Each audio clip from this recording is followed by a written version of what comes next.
नमस्कार, मैं हूं आपके साथ कविता राणा।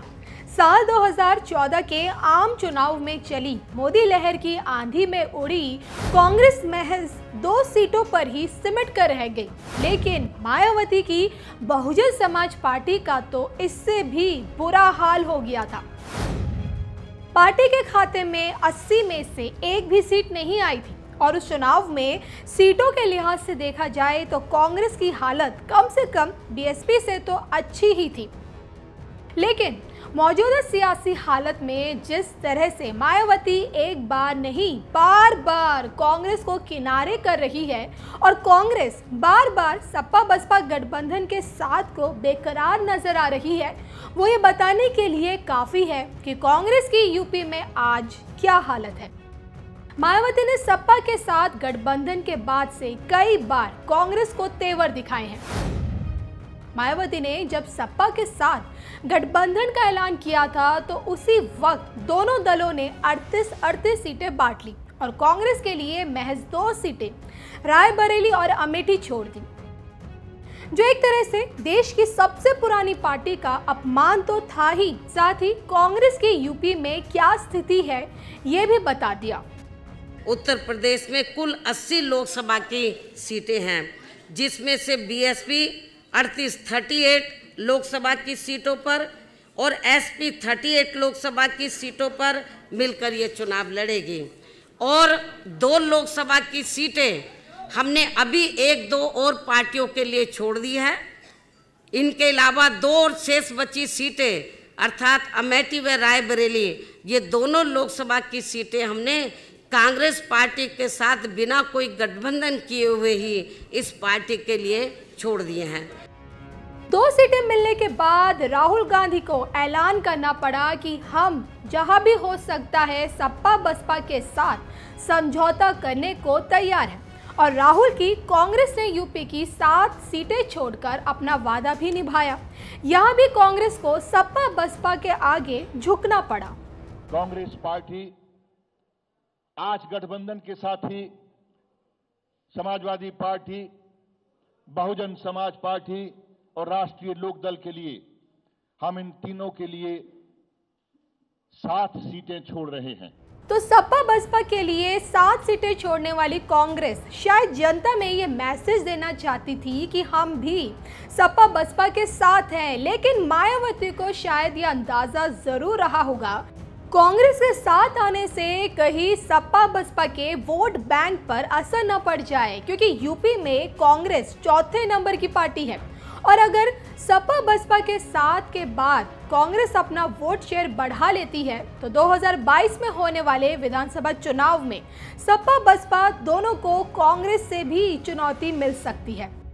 इसलिए शायद मायावती कांग्रेस के साथ से डर रही है। उधर सपा बसपा कांग्रेस तीनों अगर साथ आते हैं तो बीजेपी को भी तीनों पार्टियों पर निशाना साधने का अच्छा मौका मिल जाएगा। बीजेपी पहले ही कांग्रेस पर भ्रष्टाचार के आरोप लगाती रही है। अगर ये तीनों साथ आती हैं तो बीजेपी कांग्रेस के साथ साथ सपा बसपा को भी नहीं छोड़ेगी। शायद यही वजह है कि मायावती ने पहले तो ये साफ साफ शब्दों में ऐलान कर दिया कि हम देश में कहीं भी कांग्रेस के साथ गठबंधन नहीं करेंगे। इसके बावजूद जब कांग्रेस ने सपा बसपा के लिए 7 सीटें छोड़ी थी तो भड़की मायावती ने एक बार फिर चेतावनी दे दी कि 7 सीटें छोड़कर जनता में भ्रम न फैलाएं।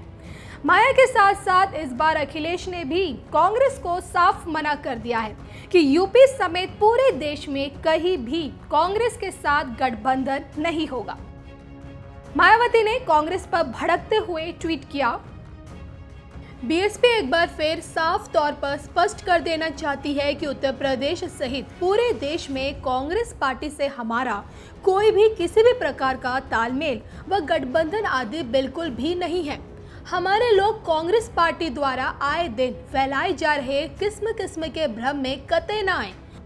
कांग्रेस यूपी में भी पूरी तरह से स्वतंत्र है कि वो यहाँ की सभी 80 सीटों पर अपने उम्मीदवार खड़ा करके अकेले चुनाव लड़े, अर्थात हमारा यहाँ बना गठबंधन अकेले बीजेपी को पराजित करने में पूरी तरह से सक्षम है।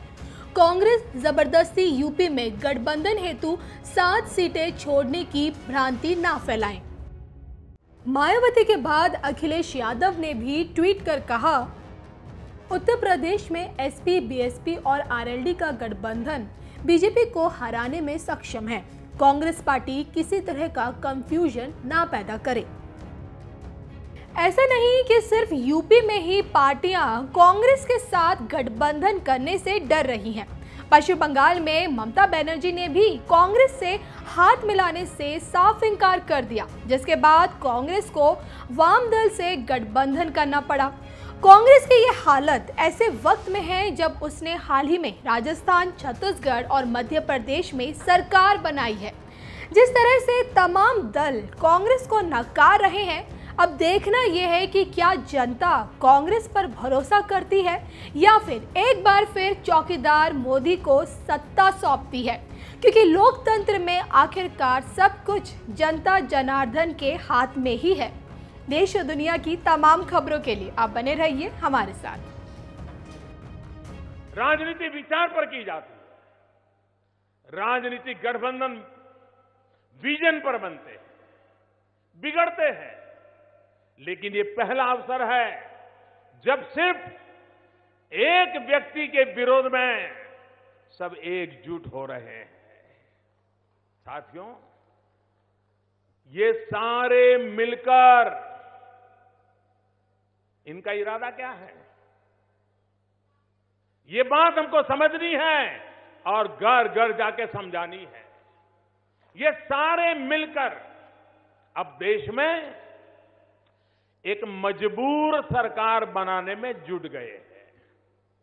वो नहीं चाहते कि देश में मजबूत सरकार बने और उनकी दुकान फिर बंद हो जाए। वो मजबूर सरकार चाहते हैं ताकि भ्रष्टाचार कर सके।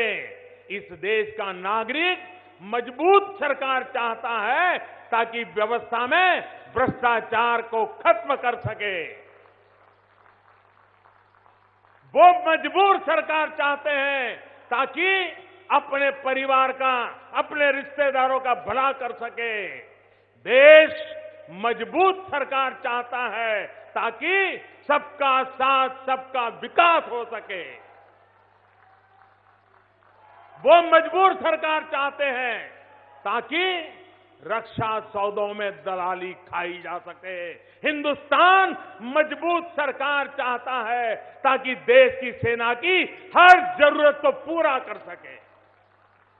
वो मजबूर सरकार चाहते हैं ताकि किसानों की कर्ज माफी में भी घोटाला कर सके। हम मजबूत सरकार चाहते हैं ताकि देश के किसानों को सशक्त कर सके। वो मजबूर सरकार चाहते हैं ताकि यूरिया घोटाला हो सके, चीनी घोटाला हो सके।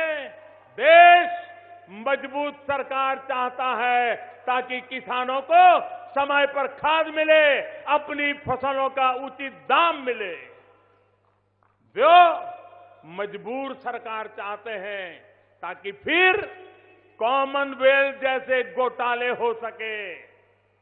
भारत मजबूत सरकार चाहता है ताकि अपने बच्चों को ईमानदारी और पारदर्शिता के साथ खेल की दुनिया में आगे बढ़ा सके, उन्हें आधुनिक सुविधा दे सके।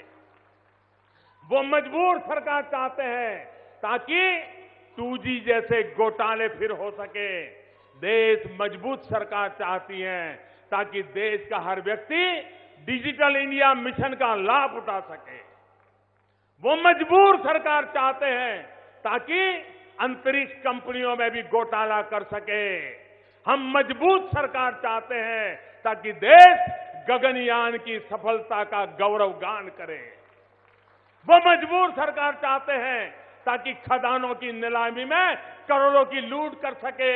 हम मजबूत सरकार चाहते हैं ताकि खदानों से जो कमाई हो रही है उसका लाभ अपने आदिवासी भाई बहनों को मिले।